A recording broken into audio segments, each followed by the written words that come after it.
kita memulai ibadah, mari bersama-sama kita berkatakan dengan iman Mazmur 91 sebagai doa kita.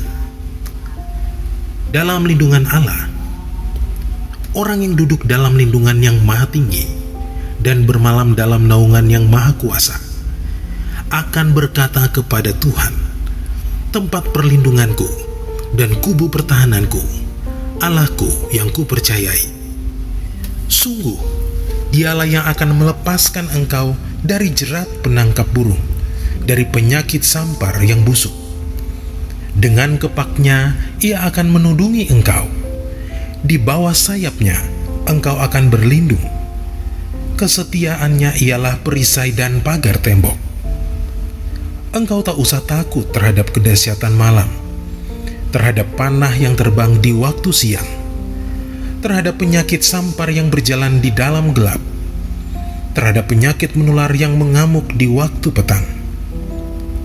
Walau 1000 orang rebah di sisimu dan 10.000 di sebelah kananmu, tetapi itu tidak akan menimpamu. Engkau hanya menontonnya dengan matamu sendiri dan melihat pembalasan terhadap orang-orang fasik. Sebab Tuhan ialah tempat perlindunganmu, yang maha tinggi telah kau buat tempat perteduhanmu. Malapetaka tidak akan menimpa kamu, dan tulah tidak akan mendekat kepada kemahmu. Sebab malaikat-malaikatnya akan diperintahkannya kepadamu untuk menjaga engkau di segala jalanmu. Mereka akan menatang engkau di atas tangannya, supaya kakimu jangan terantuk kepada batu. Singa dan ular tedung akan kau langkahi. Engkau akan menginjak anak singa dan ular naga. Sungguh, hatinya melekat kepadaku, maka aku akan meluputkannya. Aku akan membentenginya, sebab ia mengenal namaku. Bila ia berseru kepadaku, aku akan menjawab. Aku akan menyertai dia dalam kesesakan. Aku akan meluputkannya dan memuliakannya. Dengan panjang umur akan kukenyangkan dia, dan akan kuperlihatkan kepadanya keselamatan daripadaku. Orabaya syandara labara bara labara labara labara labara. Mari kita berdoa Bapak Ibu Saudara untuk Indonesia. Bapa kami dalam kerajaan surga, kami bersyukur Tuhan untuk bangsa kami Indonesia.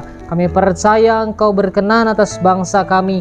Kami tahu pasti kaki dian-Mu ada atas Indonesia. Hari ini Tuhan kami berdoa, biar lawatan Tuhan dinyatakan turun atas Indonesia. Pulihkan bangsa kami daripada segala sakit penyakit, daripada kutuk ya Tuhan. Kami hancurkan, kami patahkan di dalam nama Tuhan Yesus Kristus.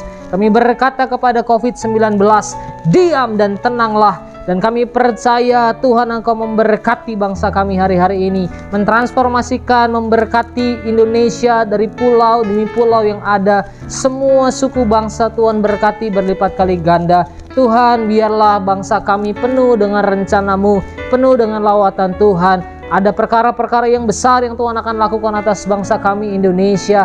Indonesia di tangan-Mu, Indonesia di hati-Mu Tuhan. Berkati pemerintahan kami, mulai dari jajaran yang paling atas sampai dengan keluarga demi keluarga. Kami percaya Tuhan Engkau tuntun bangsa kami untuk masuk dalam satu dimensi yang luar biasa, melangkah bersama dengan Tuhan, menggenapi semua rencana-Mu. Kami berdoa penuh dengan Roh Kudus, Indonesia penuh dengan Roh Kudus ya Tuhan. Biarlah bangsa kami hari-hari ini menjadi pembawa Pentakosta ketiga ya Tuhan, karena kami percaya Engkau punya rencana yang dahsyat atas bangsa kami. Tuhan, terima kasih banyak sampai Indonesia menjadi contoh, menjadi teladan buat banyak negara-negara yang ada di muka bumi ini ya Tuhan. Biarlah dari Indonesia lahir orang-orang yang dahsyat, orang-orang yang luar biasa, yang cinta mati-matian akan Engkau, penuh dengan Roh Kudus. Terima kasih banyak Tuhan. Kami berdoa juga untuk generasi Yeremia. Berkati generasi Yeremia, pakai generasi Yeremia, generasi muda, mulai dari anak-anak sampai orang-orang dewasa. Engkau akan pakai mereka di tempat di mana Engkau tempatkan, di posisi di mana Tuhan posisikan mereka semua untuk menjadi teladan, untuk menjadi dampak, untuk menjadi berkat dimanapun mereka ada. Kami percaya Tuhan Engkau yang pakai generasi ini untuk generasi yang militan di dalam Engkau. Generasi yang takut akan Tuhan, cinta mati-matian kepada Tuhan Yesus, tidak kompromi terhadap dosa, dan memberikan hidup mereka untuk hidup di dalam kekudusan bersama denganmu. Kami percaya hari-hari ini Engkau melawat bangsa kami, perkara yang besar sedang terjadi atas Indonesia. Terima kasih banyak Bapa, terima kasih Roh Kudus. Engkau dahsyat buat kami. Di dalam nama Tuhan Yesus Kristus kami berdoa dan mengucap syukur. Haleluya. Sama-sama kita katakan amin. Shalom saudara sekalian, pada kesempatan kali ini kita akan membahas 3 pilar Pentakosta ketiga. Nah, salah satu karakteristik daripada umat Pentakosta adalah mereka menekankan akan tuntunan Tuhan di dalam kehidupan sehari-hari. Kalau bisa dibilang, suara hati umat Pentakosta itu mirip dengan doa Musa di dalam Keluaran 33 ayat yang ke-15. Jika engkau sendiri tidak membimbing kami, janganlah suruh kami berangkat dari sini. Kita sebagai umat Pentakosta juga menyerukan hadirat Tuhan yang terus-menerus menuntun dan membimbing kita. Sebagaimana Musa memerlukan tuntunan Tuhan dalam kesehariannya di Perjanjian Lama, kita juga melihat bagaimana gereja mula-mula dalam Perjanjian Baru melibatkan tuntunan Tuhan di dalam mengikuti kehendak dan rencana Tuhan. Di dalam Kisah Rasul pasal yang ke-15, kita melihat bagaimana gereja mula-mula menghadapi masalah ketika bangsa yang bukan Yahudi bertobat, menerima karunia keselamatan, menerima karunia Roh Kudus. Masalah timbul ketika beberapa orang Yahudi yang telah menjadi percaya berkata, orang-orang yang bukan Yahudi ini harus disunat, diwajibkan untuk mengikuti seluruh hukum Taurat. Bagaimana gereja mula-mula pada waktu itu mengikuti tuntunan Tuhan dalam permasalahan yang penting ini? Mereka mengikuti tuntunan Tuhan lewat 3 pilar, yaitu pilar Roh Kudus, pilar komunitas, pilar firman Tuhan. Lewat ketiga pilar ini, gereja mula-mula akhirnya dapat menerima bahwa bangsa yang bukan Yahudi telah menerima keselamatan dan juga karunia Roh Kudus. Mereka tidak lagi perlu disunat dan tidak perlu melakukan seluruh hukum Taurat. Bagaimana dengan gereja Tuhan pada zaman now mengikuti tuntunan Tuhan tentang Pentakosta ketiga? Kita pun mengikuti tuntunan Pentakosta ketiga menggunakan ketiga pilar ini. 3 pilar inilah yang menjadi acuan penafsiran orang Pentakosta. Mari kita simak bersama. Yang pertama, pilar Roh Kudus. Kita melihat bagaimana kuasa Roh Kudus di Pentakosta yang pertama itu luar biasa. Dalam Kisah Rasul pasal yang kedua, Petrus berkhotbah, 3.000 orang diselamatkan. Bahkan dalam waktu 100 tahun pertama, 70% dari dunia yang dikenal pada saat itu menjadi Kristen. Tetapi amanat agung belum tuntas. Roh Kudus terus berlanjut di Pentakosta yang kedua di Azusa Street, yang menghasilkan kira-kira 700 juta jiwa. Namun amanat agung juga belum selesai. Karena itulah karya Roh Kudus berlanjut dengan Pentakosta ketiga sekarang di Indonesia. Pentakosta ketiga inilah yang akan menuntaskan amanat agung dan membawa penuaian jiwa yang terbesar dan terakhir sebelum Yesus datang kembali. Haleluya.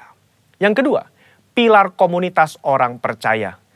Kita lihat bahwa tuntunan Pentakosta ketiga tidak diklaim seorang diri saja, melainkan telah didoakan, dikonfirmasi, disaksikan oleh kaum Pentakosta secara global yang diwakili oleh Empower 21. Kalau saudara ingat, di Empower 21, gembala sidang dan pembina kita menggaungkan visi Pentakosta ketiga di hadapan bangsa-bangsa. Mereka mengaminkan, menerima, mengkonfirmasi, membawa api Pentakosta ketiga kembali ke negara mereka. Pilar yang ketiga, pilar firman Tuhan. Tuntunan Pentakosta ketiga itu diawali ketika gembala sidang dan pembina kita mendapatkan firman Tuhan pada tahun 2009. Aku datang segera dari Wahyu 3:11 dan dari Yoel 2:28. Kemudian daripada itu akan terjadi bahwa aku akan mencurahkan rohku ke atas semua umat manusia. Lama Tuhan tidak berbicara apa maksud dari kedua ayat ini. Tetapi 4 tahun berikutnya, pada tahun 2013, Tuhan berbicara. Yang aku maksudkan dengan pencurahan Roh Kudus itu adalah Pentakosta ketiga. Nah, melalui firman Tuhan ini, kita menangkap pesan profetik bahwa akan ada pencurahan Roh Kudus besar-besaran ke atas seluruh umat manusia sebelum kedatangan Yesus kali yang kedua. Jadi bisa kita simpulkan, Pentakosta ketiga itu yang pertama telah mengikuti tuntunan daripada Roh Kudus. telah dikonfirmasi oleh komunitas Pentakosta secara global dan didasari oleh firman Tuhan, khususnya Yoel 2 ayat 28-32. Saya berdoa agar saudara diberi pengurapan daripada Roh Kudus untuk bisa mengikuti tuntunan Tuhan di hari-hari terakhir ini. Mari kita semua menjadi messengers of the third Pentecost. Haleluya, Tuhan Yesus memberkati.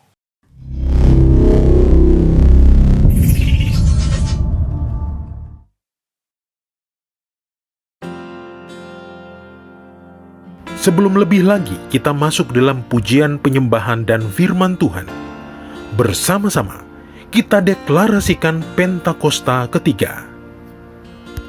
Pentakosta ketiga adalah pencurahan Roh Kudus yang dahsyat di zaman ini, melebihi yang terjadi di Azusa Street. Pentakosta ketiga akan mengakibatkan penuaian jiwa yang terbesar dan yang terakhir sebelum Tuhan Yesus datang kembali. Pentakosta ketiga akan membangkitkan generasi Yeremia, yaitu anak-anak muda yang dipenuhi Roh Kudus, cinta mati-matian kepada Tuhan Yesus, tidak kompromi terhadap dosa, dan akan bergerak untuk memenangkan jiwa. Pentakosta ketiga lahir di Indonesia dan bergerak ke bangsa-bangsa. Gerakan ini dari timur ke barat dan akan kembali ke Yerusalem. Pentakosta ketiga akan memberikan kuasa untuk menyelesaikan amanat agung, dan setelah itu Tuhan Yesus datang kembali. Tuhan urapi kami semua memasuki bulan September ini. Di dalam ibadah kami pagi hari ini, baik kami yang ada di tempat ini, di gerejamu Tuhan, maupun kami semua yang ada di rumah-rumah. Biarlah kami masuki bulan September ini tetap ada dalam penyertaan-Mu, tetap ada dalam tuntunan-Mu, pimpinan-Mu, dan arahan-Mu. Sehingga kami semua tetap menjadi kuat. Semakin hari semakin menjadi kuat. Dan kami akan keluar sebagai pemenang. Karena kami tidak pernah kalah dengan dunia ini, tidak pernah kalah dengan apapun kuasa di luar Tuhan di dunia ini. Selain kami hanya mengikutimu Tuhan. Urapi kami semua, urapi kami yang mendengar dan melihat di rumah-rumah. Juga urapi hamba-Mu yang Kau pakai menjadi saluran berkat. Berbicaralah Tuhan, kami percaya baik kami semua, anak-anak-Mu yang diurapi yang di rumah maupun di tempat ini. Juga hamba-Mu yang menyampaikan, semuanya diberkati dengan perkataan-Mu Tuhan. Terima kasih, semuanya dikuatkan, bahkan disembuhkan oleh Tuhan, dipulihkan oleh Tuhan. Di dalam nama Yesus, mari kita semua yang siap katakan bersama-sama, amin, amin.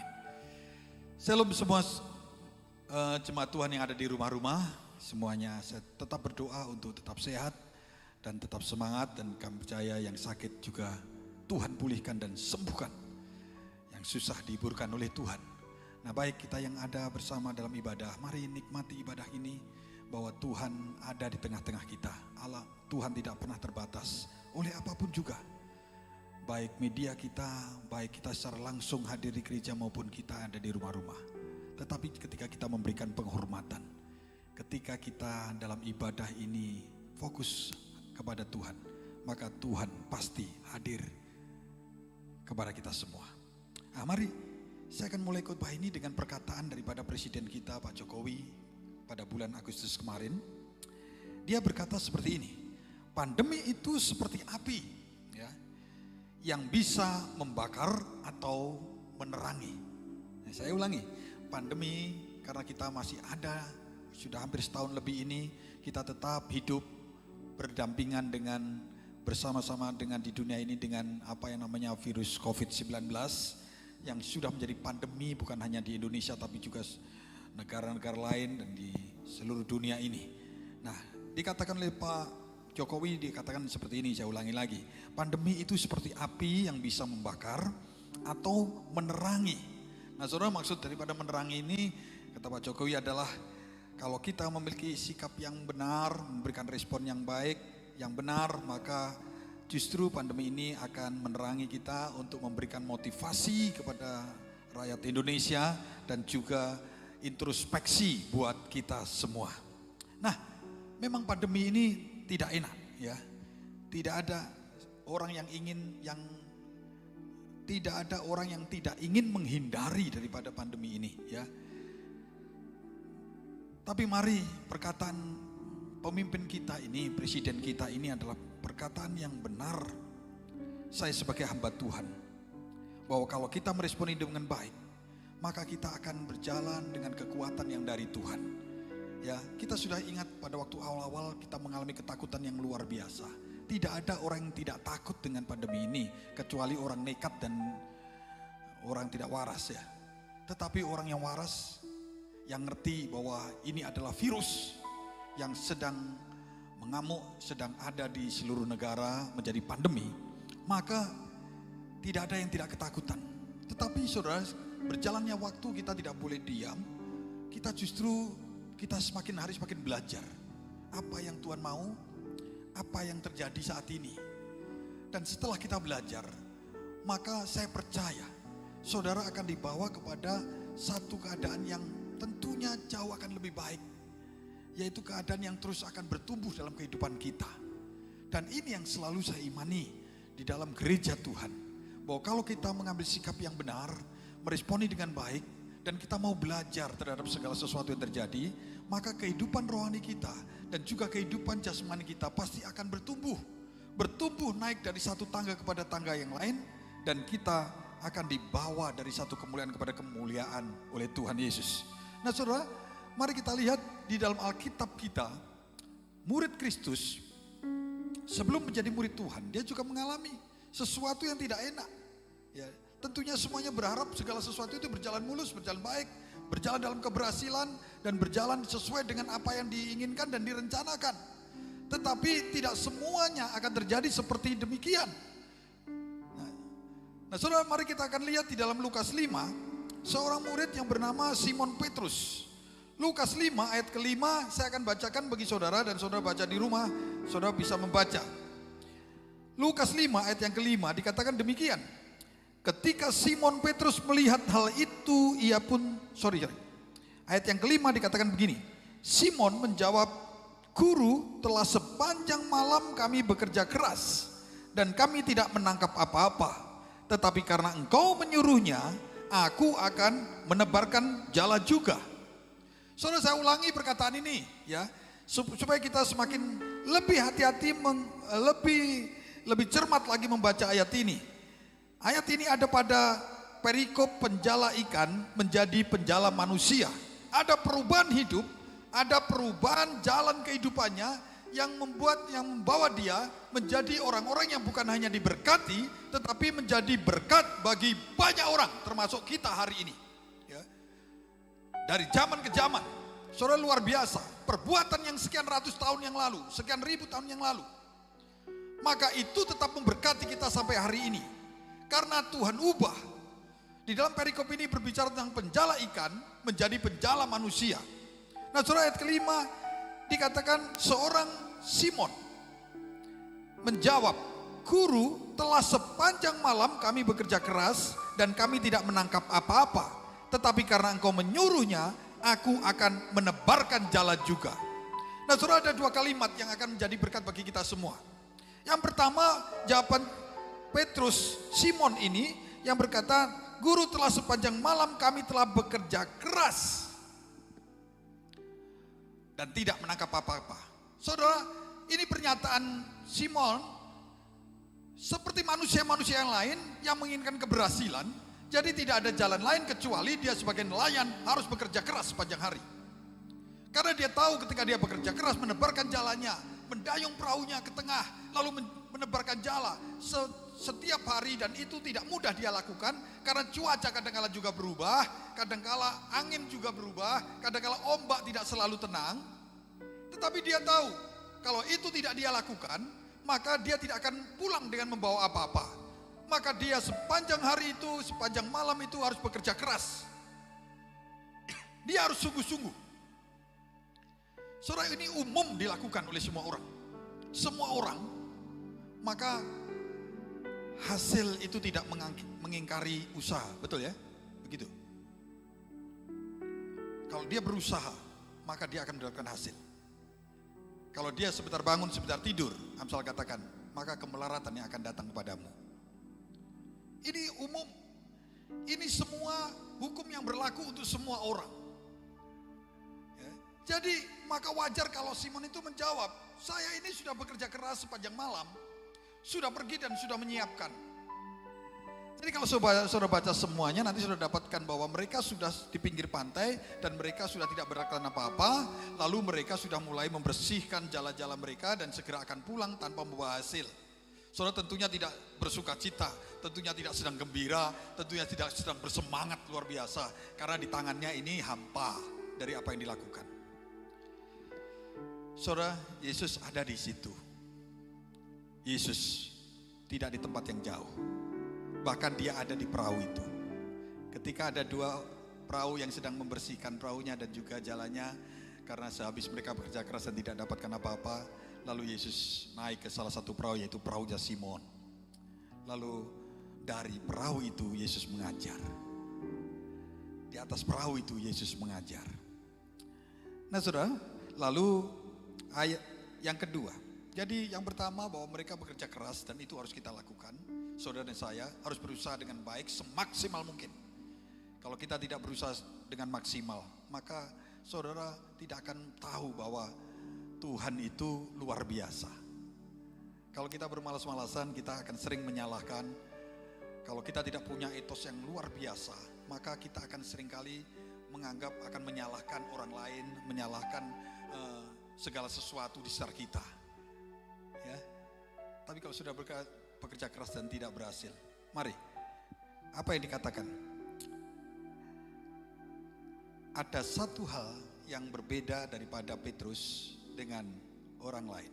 Ya, sama-sama bekerja keras. Mungkin semua lain juga bekerja keras karena dia tahu dengan cara itu dia harus mendapatkan hasil. Lalu bagaimana ketika tidak berhasil? Lalu bagaimana ketika suatu hari mereka menghadapi situasi keadaan yang tidak menyenangkan, di tangannya ini kosong. Sebagian orang tentu akan mengeluh. Sebagian orang tentunya akan menyalahkan mungkin cuaca, mungkin keadaan ombak, mungkin laut yang sedang tidak ramah terhadap dia. Mungkin juga orang-orang lain yang lebih dulu, lebih menangkap lebih banyak daripada dia. Tetapi lihat perkataan daripada yang kedua, perkataan daripada kalimat daripada Simon. Dia berkata, tetapi karena engkau menyuruhnya, aku akan menebarkan jala juga. Tetapi karena engkau menyuruhnya, aku akan menebarkan jala juga.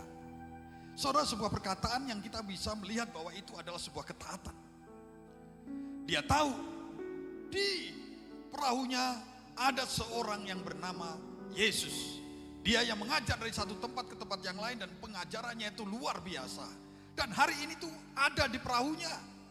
Dan hari itu ada di perahunya. Dan dia juga mengajar dan dia juga mendengarkan tentunya pengajaran-pengajaran yang luar biasa.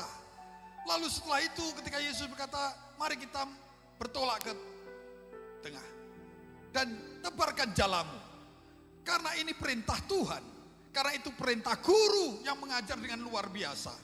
Maka Petrus berkata, tetapi karena engkau menyuruhnya, sekalipun dia sudah pernah ke sana, sekalipun pengalamannya dalam bekerja keras itu dia tidak mendapatkan apa-apa, maka dia tetap membungkusnya semua itu dengan ketaatan karena perintah-perintah Tuhan Yesus. Saudara, apa yang terjadi ketika saudara dan saya, ketika Simon melakukan itu? Ketika Simon dalam ketidakberdayaannya, dalam ketidakberhasilannya, dalam ketidaknyamanannya, dalam ketidakbanggaannya, dalam ketidaksemangatnya dia untuk menghadapi hari yang akan dia lewati. Bahkan mungkin sebagian ada yang menangis kalau bekerja sepanjang hari dan tidak mendapatkan hasil. Tetapi ketika Simon taat mengerjakan apa yang diperintahkan Tuhan Yesus, maka dia melihat yang luar biasa. Apa yang dia tidak bisa lakukan, Tuhan lakukan. Ketika Simon Petrus melihat hal itu, ayat ke-8 saya bacakan bagi saudara. Ketika Simon Petrus melihat hal itu, ia pun tersungkur di depan Yesus dan berkata, "Tuhan, pergilah daripadaku, karena aku ini orang berdosa." Saudara, apa yang dia lihat? Dia lihat jalannya itu penuh dengan ikan. Berlimpah-limpah, bahkan dia memanggil temannya satu lagi yang di perahu tadi untuk membawa ikan-ikan itu, dan semua dikatakan penuh berlimpah dengan hasil yang luar biasa. Saudara, maka ketika dia melihat semua apa yang dilakukan Tuhan, dia melakukan sudah maksimal, dia lakukan sudah bekerja keras, sehingga dia tahu bahwa dia sudah mengerjakan bagiannya. Dan ketika Tuhan mengerjakan bagiannya, dia melihat yang luar biasa itu di depan matanya. Dan itu dia alami, saudara. Sehingga ketika Simon melihat itu, dia pun tersungkur di depan Yesus dan berkata, "Tuhan, pergilah daripadaku, karena aku ini orang berdosa." Saudara, mari kita cermati perkataan Simon ini. Tuhan. Saudara, di ayat 5 dia berkata, "Guru." Tapi ketika dia melihat perbuatan tangan Tuhan yang luar biasa, dia berkata, "Tuhan." Saudara, ada perubahan yang luar biasa. Saudara dan saya jangan pernah untuk tidak bersyukur tentang semua apa yang terjadi dalam kehidupan kita. Bahkan marah dengan Tuhan.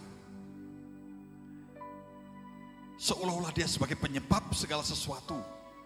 Bahwa kita anak Tuhan, kita sudah dipilih, kita sudah dipanggil, kita sudah disendirikan di dunia ini oleh Tuhan. Tapi kenapa Tuhan kau buat seperti ini? Saudara jangan. Karena Tuhan tidak pernah merancangkan yang tidak baik. Rancangan Tuhan bukan kecelakaan, tapi masa depan yang penuh dengan pengharapan.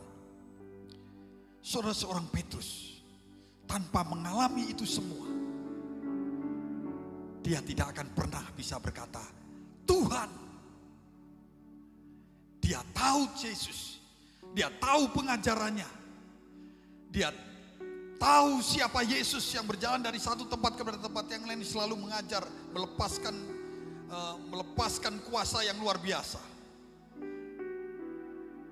Tetapi ketika dia ada di perahunya, Yesus ada dalam perahunya, Yesus begitu dekat dengan dia, yang semula dia hanya tahu dia seorang guru yang mengajar, yang ada dalam pengertian yang perkataannya itu hanya berhenti sampai pengetahuan, yang perkataan Tuhan Yesus hanya berhenti sampai dia mengerti. Tapi hari itu ketika dia melihat perbuatan tangan Tuhan dalam kehidupannya, maka yang dia mengerti ini berubah menjadi pengakuan bahwa Yesus bukan hanya guru yang mengajar, tetapi Yesus adalah Tuhan. Ini yang harus kita garis bawahi. Tuhan ingin setiap saat dalam kehidupan kita, kalau kita mengalami segala sesuatu, kita tetap berkata, "Terima kasih Tuhan." Kita tetap memuji Tuhan, kita tetap menyembah Tuhan. Mata kita tidak pernah beralih kepada kesulitan yang begitu besar, atau beralih kepada berkat yang begitu berlimpah dalam kehidupan kita.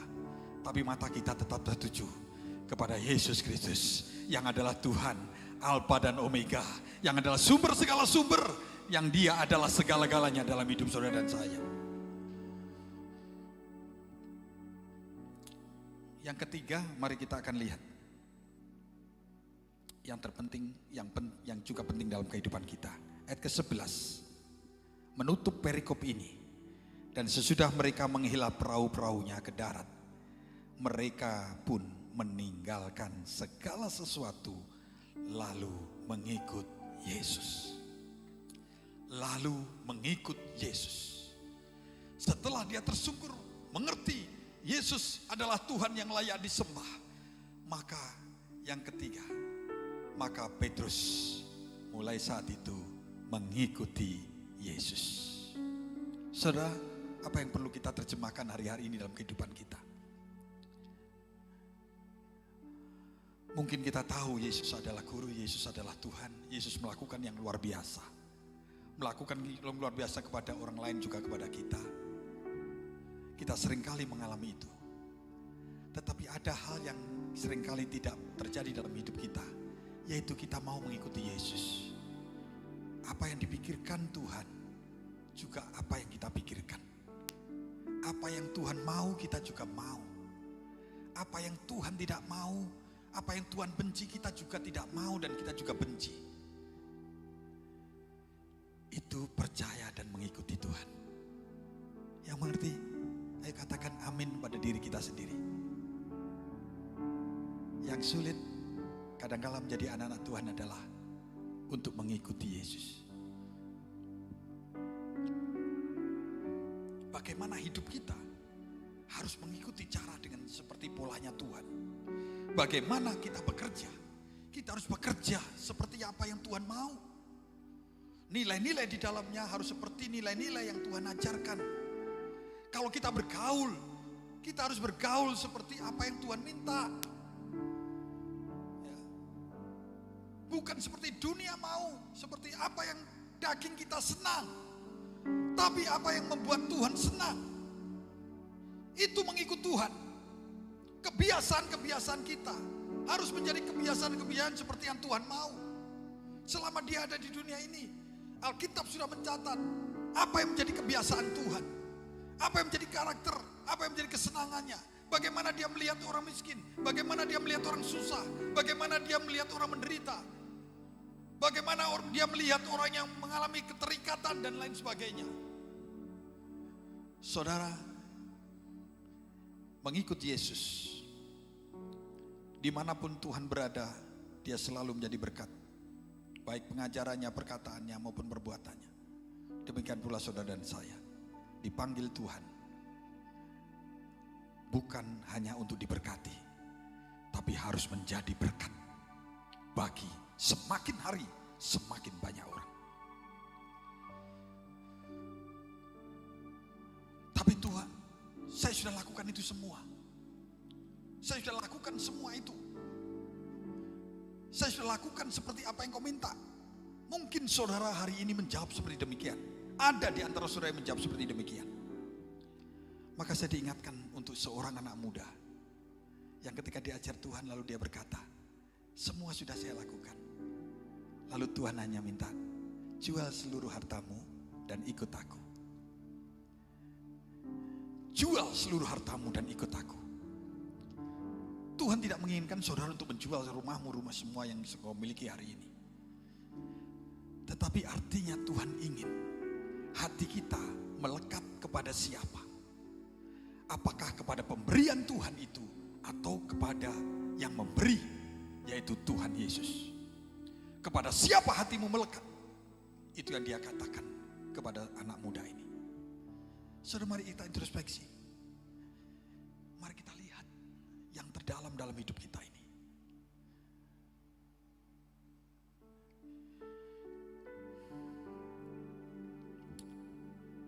Yang terakhir saya ingin bacakan apa yang menjadi pesan Tuhan lewat gembala sidang kita.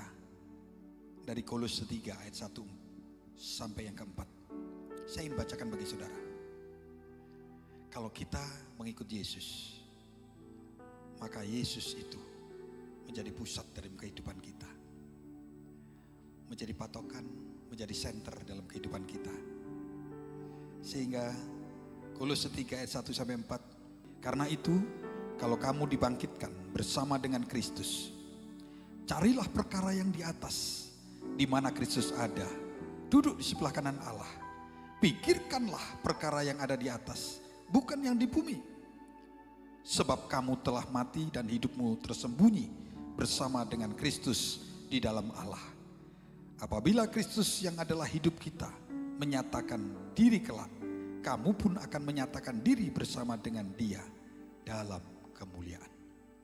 Saya berdoa kita semua terus ada dalam tuntunan Tuhan dan mengikuti Tuhan. Sehingga kita terus, mata kita bukan hanya mata kita, tetapi juga pikiran kita tertuju kepada Tuhan. Tidak pernah berubah oleh karena apapun keadaan di dunia ini. Nah saudara, tanggal 4 kemarin gereja kita, gereja GBI, keluarga GBI Jalan Gatot Subroto berulang tahun. Yang ke-33. Ya. Saya rasa ini berbarengan juga dengan pergantian tahun dalam kalender Ibrani. Maka tanggal 5, tanggal 6 nanti hari Senin itu akan berubah. Ya. Dari 5771 ya. 577 berubah menjadi 5782. Ya. Mulai tanggal 6 September 2021 sampai 2022. 5782 itu dalam kalender Ibrani itu artinya pay bet. Pay ini mewakili dasawarsa 80-an. Huruf P berbentuk mulut. Ya. Kalau kemarin ayin itu berbentuk seperti mata, artinya mata kita harus tertuju kepada Tuhan, interpretasi profetiknya. Tetapi tahun P ini berbentuk hurufnya seperti mulut. Ini bermakna secara profetik yaitu deklarasi. Bermakna deklarasi artinya perkataan.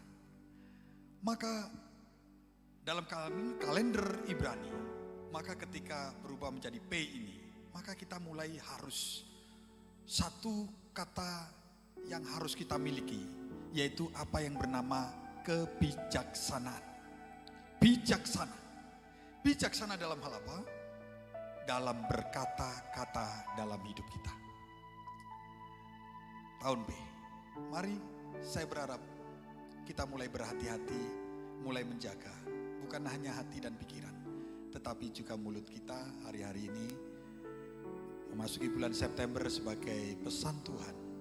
Apapun keadaan yang kita sedang alami, apapun mau susah maupun senang, baik suka maupun duka, apapun yang kita alami, jangan merubah pandangan kita, pikiran kita kepada dunia, tetapi tetap kita memandang kepada Tuhan.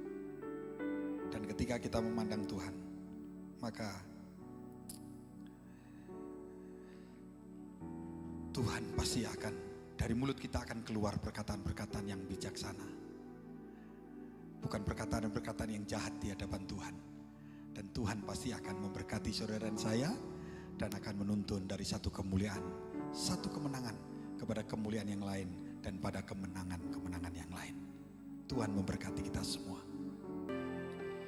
Musim akan selalu berganti, kasih Tuhan akan abadi,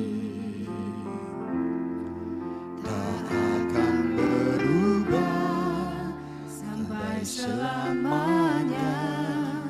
Ku tetap percaya.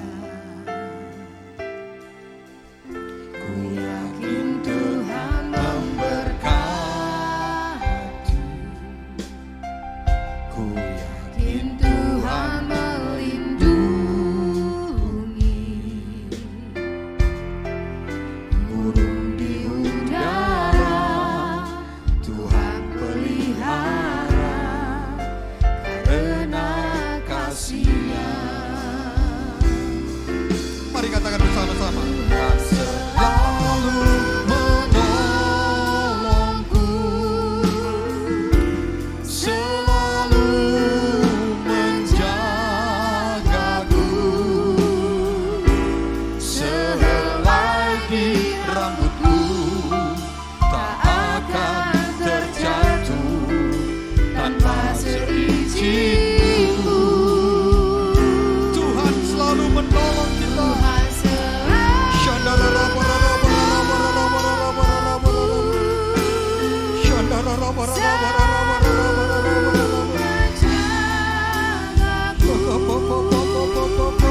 musim akan selalu Saudara, ketika keadaan membuat kita menjadi sulit Tuhan tetap dan mungkin saudara hanya bisa menangis, saudara tidak usah berpura-pura. akan berputar Saudara tidak usah berpura-pura. Menangislah. Menangislah. Mungkin sekeras-kerasnya di kamarmu. yakin Tuhan memberkati. Karena mungkin itu cara, hanya satu-satunya cara yang kau bisa lakukan. Berbicara kepada Tuhan. Menangislah di hadapan Tuhan.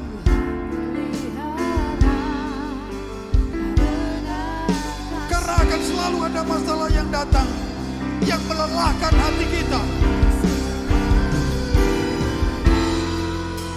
Sekuat apapun kita berusaha menghindar, sekuat apapun kita berusaha untuk mengatasi, kalau itu terjadi, berarti Tuhan izinkan dalam kehidupanmu untuk merubah kita, untuk menguatkan kita. Tapi Tuhan ingin jangan larut dalam kesedihan. Tuhan mampu merubah yang kita tidak bisa ubah. Tuhan pasti beri kekuatan. Tuhan pasti beri kekuatan untuk kita menjalaninya. Karena tahu, karena Tuhan pasti tahu kekuatanmu. Tuhan tahu kekuatanmu. Percaya kepada Tuhan. Percaya kepada Tuhan. Jalani dengan matamu tetap tertuju kepada Tuhan. Pasti ada sesuatu yang indah. Ada sesuatu kemenangan dalam hidupmu. Tetap berjalanlah lurus di hadapan Tuhan.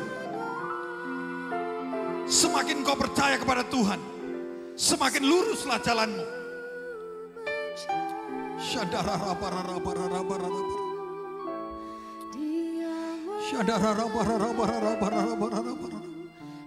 Terima kasih Tuhan.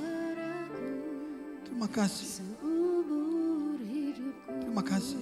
Hamba-Mu berhenti berbicara, tapi Engkau akan kuatkan setiap anak-anak-Mu.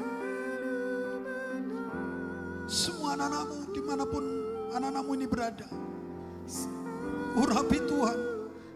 Beri kekuatan. Beri kekuatan. Berikan pengharapan. Karena kadangkala kami tidak cukup bisa kuat untuk memandang terus kepadamu.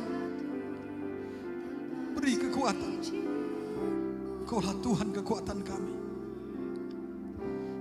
Manusia bisa mengecewakan kami. Manusia bisa tidak kami harap. Tidak bisa kami harapkan. Kami tahu Tuhan. Terus beri kekuatan. Tuntun tangan anak-anak-Mu dalam nama Yesus. Tuntun anak-anak-Mu Tuhan. Engkaulah gembala kami yang agung. Terima kasih Tuhan. Terima kasih. Terima kasih. Tuhan, kiranya Engkau mendengar doa-doa kami ini Tuhan dalam ibadah hari ini. Dalam nama Yesus. Kami ingin melihat tangan Tuhan yang bekerja dalam kesaksian setiap mulut anak-anak-Mu ini. Ini tahun P, biarlah mulut-mulut kami bersukacita, bergembira, memuji Engkau. Karena kami punya Tuhan yang dahsyat dan luar biasa. Dan saatnya Tuhan Engkau memberkati kami semua menyempurnakan ibadah kami hari ini. Mari arahkan hatimu kepada Allah yang adalah sumber berkat. Angkat kedua tanganmu sebagai tanda iman percaya kita di hadapan Tuhan. Maka terimalah kasih karunia, damai sejahtera, sukacita, berlimpah-limpah, sempurna dalam Anak yang tunggal Tuhan Yesus Kristus. Dan persekutuan, pertolongan, penghiburan, bahkan kuasa dan pengurapan Roh Kudus menyertai. Mulai saat ini sampai Maranatha, bahkan sampai selama-lamanya. Mari kita semua anak-anak Tuhan yang diberkati dan akan terus menjadi berkat bagi semakin banyak orang. Katakan bersama-sama. Amin. Amin. Amin. Amin. Selamat hari Minggu. Tuhan memberkati kita semua. Tetap sehat, tetap semangat, dan terus jaga integritas kita.